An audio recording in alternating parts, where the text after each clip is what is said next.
কি সুন্দর হাওয়া। এখানে শহরে কংক্রিটের জঙ্গল থেকে এখানে এলে মন প্রাণ ভরে নিঃশ্বাস নেওয়া যায়। একদম ঠিক বলেছিস রোহন, এই গাছগুলোই তো আমাদের আসল বন্ধু। স্বাগত মানুষের সন্তান, তোমরা আমাদের ভালোবাসা জেনে খুব ভালো লাগলো। আমি এই বনের সব থেকে পুরনো গাছ, যুগ ধরে সবাইকে ছায়া দিয়ে এসেছি।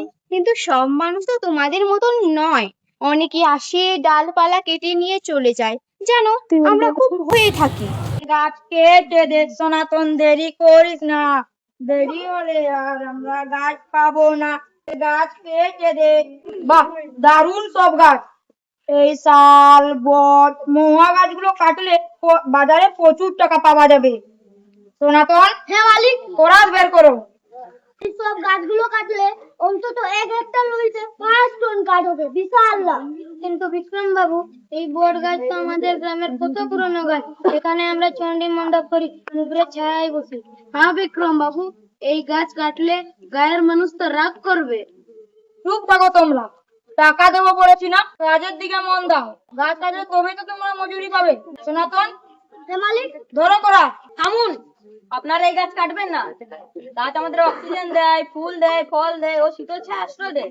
গাছ কেটে দিলে তো প্রকৃতি নষ্ট হয়ে যাবে। চলো খোকা চলো, বড়দের কাজে বাধা দিতে নেই। আপনারা গ্রামের মানুষ হয়ে এই অন্যায় চুপচাপ দেখছেন, জানেন না গাছ না থাকলে বৃষ্টি হবে না, বৃষ্টি না হলে তো আপনারা চাষবাসও করতে পারবেন না। তা তো ঠিক বলেছে দিদি, গাছ কাটলে তো আমাদেরই ক্ষতি। কোনো ক্ষতি হবে না, গাছ কাটলে টাকা আছে, সেই টাকায় খাবার কিনবে।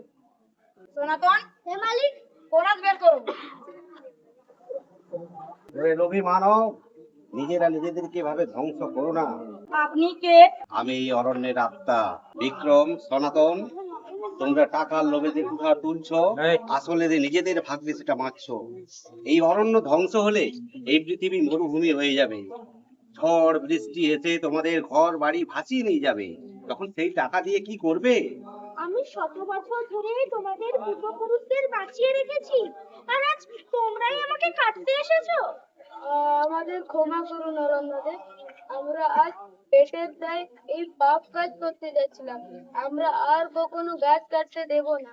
মালিক, আমি আর কখনো করা ধরবো না, এই পাপের টাকা আমার চাই না। আমি বুঝতে পারিনি, আমি টাকার লোভে অন্ধ হয়ে গেছিলাম। আমাকে ক্ষমা করো অরণ্যদেব, ক্ষমা করো হে বনের জীবকুল। আমি আর কখনো সবুজ গাছ কাটবো না। শুধু গাছ বাঁচানো নয় বিক্রম বাবু, আমাদের সকলকে মিলে এবার নতুন গাছ লাগাতে হবে যে।